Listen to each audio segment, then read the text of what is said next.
So mula nga sa Isabela, kami ay naglakbay ng halos 6 na oras para makarating sa Baler Aurora. At grabe, sa daan pa lang nakakamangha na tila bang halos lahat ng madadaanan ay hihinto sana para makakuha ng picture. Pero hindi rin pwede kasi medyo mainit yung panahon. At sa kalagitnaan nga ng daan, dahil medyo mahaba-haba yung biyahe, kami ay huminto muna para kumain. At ang dala lang namin na ulam ay kamatis at tuyo, kaya kailangan muna naming magpa-apoy para magtuno ng tuyo. At nakakatuwa lang dahil lilim itong nahintuan namin at may malapit na tubig na pwedeng mapagkuhaan na galing mismo sa bundok, kaya fresh na fresh yung tubig. Opo, maghugas ako ng jelly is, o, diba? From mountain na water. Mag-vlog nga din ako. This water is from the mountain, ang lamig. Hi guys.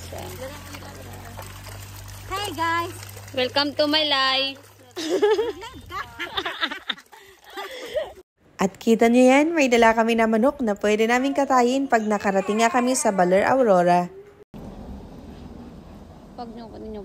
At ayan na nga, nag-ihaw na sila ng tuyo para may pang-ulam kami. At alam nyo ba na kahit tuyo lang at kamatis yung ulam namin ay napakasarap lang dahil sama-sama nga ang buong pamilya at presko na rin yung hangin na nalalanghap. Kaya talaga, sulit na sulit ang bakasyon na ito. At dahil nga sinisipag pa yung ibang mga kasama namin, nag-ihaw na rin ng talong. May kamatis, may inihaw na tuyo at talong. Kaya talaga perfect ang combination. Ayan na nga, kainan na.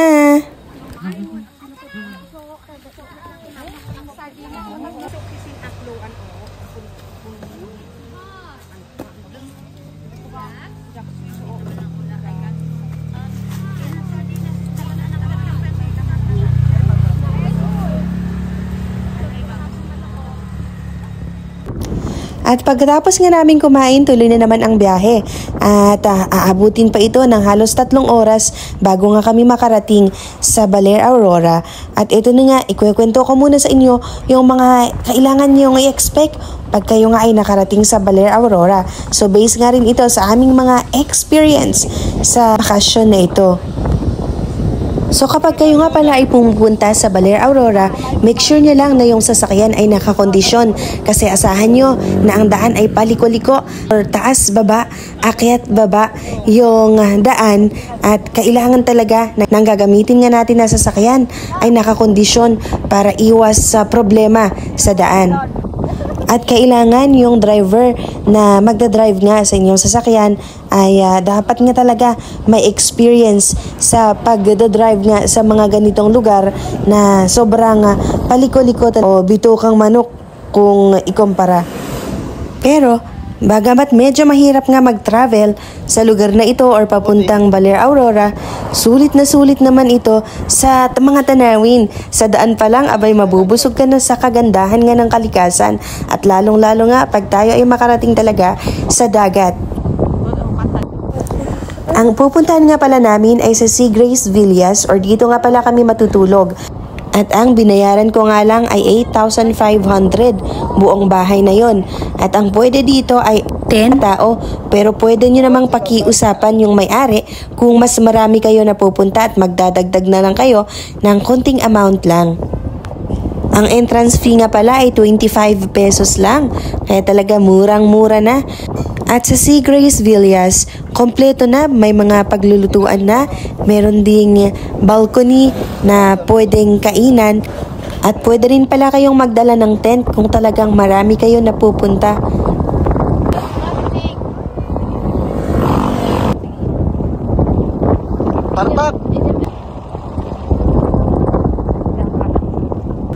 Madadaanan nga pala natin ang Dinadjawan bago mag-Baler Aurora. Kapag manggaling ka ng Isabela o di kaya sa Quirino.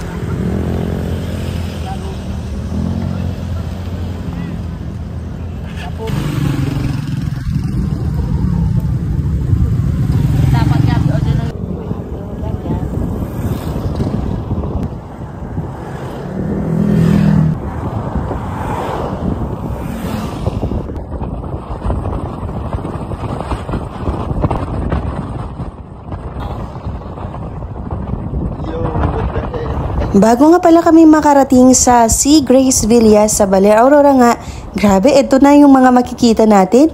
Gustong-gusto na nga naming maligo dahil nakita na namin yung dagat. Kaya lang, hindi pa pwede. Antayin muna natin hanggang sa kami nga ay makarating sa Sea Grace Villas.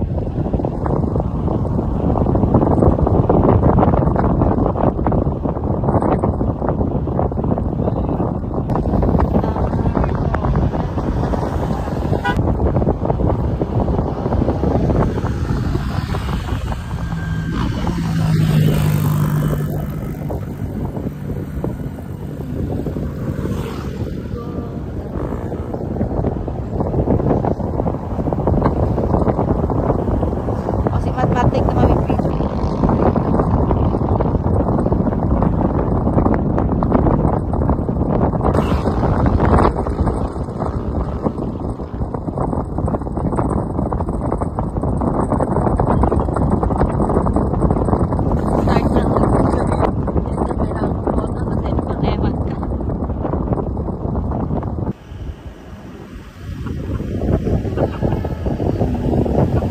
Sa wakas, after ng halos 6 na oras na aming paglalakbay, nakarating na nga kami dito sa Sea Grace Villas. At ito nga pala yung buong bahay na nakuha namin. 8,500 nga yung babayaran. At dito nga merong sala. Ayan, pwede tayong kumain at pagpasensyahan nyo na kasi yung mga gamit namin medyo magulo pa kasi kararating nga lang namin. At yung mga iba pang kasama namin na nagmotor lang na hindi pa nakakarating kaya antayin muna namin sila. So ito, medyo malaki-laki na rin. May mga pwedeng maupuan, pwede kang magpahangin dito sa labas. Pero may aircon din naman yung mga room. Kaya kung gusto mo ng sobrang lamig, di go ka na sa room para may aircon nga. Kompleto nga pala ito ng mga permit, kaya talagang tiyak, hindi ka may scam at safe na safe din naman itong lugar. At alam nyo ba, ang isa sa nagustuhan namin ay mababait yung mga staff nila. At dito nga sa loob ng bahay, merong pwedeng paglutuan, merong ref at may sariling CR din. Ito nga pala yung CR nila at malinis din naman at maganda. Ito nga pala yung paglulutuan or dito nga kami nagluluto ng aming pagkain. Ito yung unang room. Bali may isang bed nga lang siya. Pwede sa 3, pwede sa 4. Pero syempre dahil kasama namin yung aming anak, mas 3 nga lang kami na nag-stay dito. Malaki nga yung room at nakaharap mismo sa dagat. Kaya talaga pagkagising mo pa lang matatanaw mo na ang ganda ng Baler Aurora at ang kalikasan nga.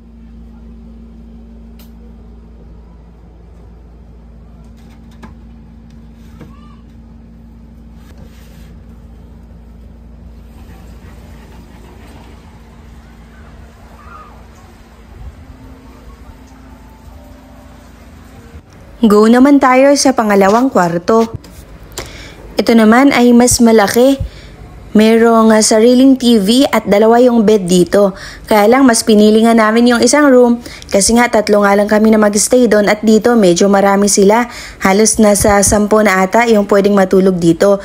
So dito naman sa Sea Grace Villas, kung hindi naman kasya yung bed, pwede naman tayong magdala ng sarili nating pwedeng mahigaan at pwede na lang tayong matulog dito sa baba niya, sa floor. At pwede rin tayong magdala nga ng tent na pwede nyong ilagay sa labas at pwedeng doon na lang kayo matulog kung gusto nyo ng preskong hangin na nanggagaling mismo nga sa dagat or sa kalikasan. Dito nga pala sa Sea Grace Villas, meron din itong 2 swimming pool. Yung isa ay para sa mga bata or pwede sa mga bata at sa mga matatanda at yung isa ay talagang para sa mga adults nga kasi medyo malalim.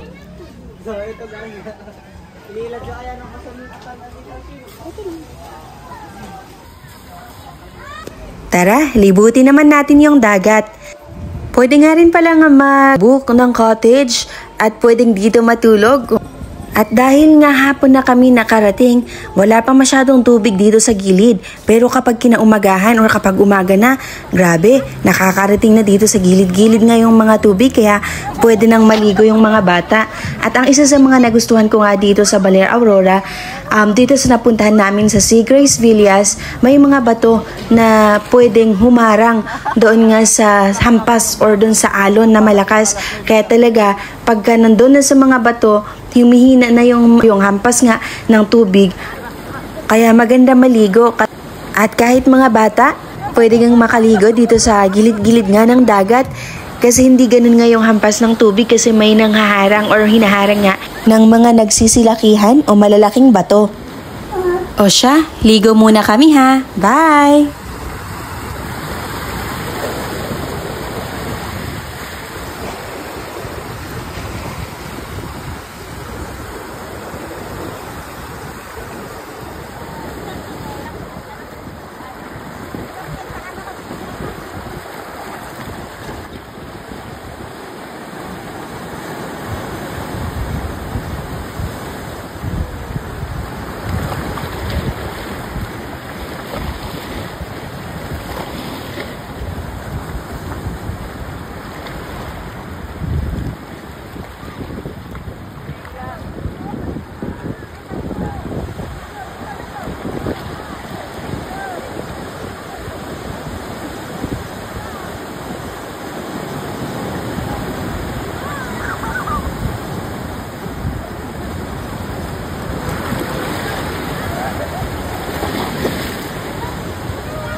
pambanto ka biyang kan. Ini. Iba pa mat ayun, ini. Awan, isuguin ata ip. Arwar of makamoy orat.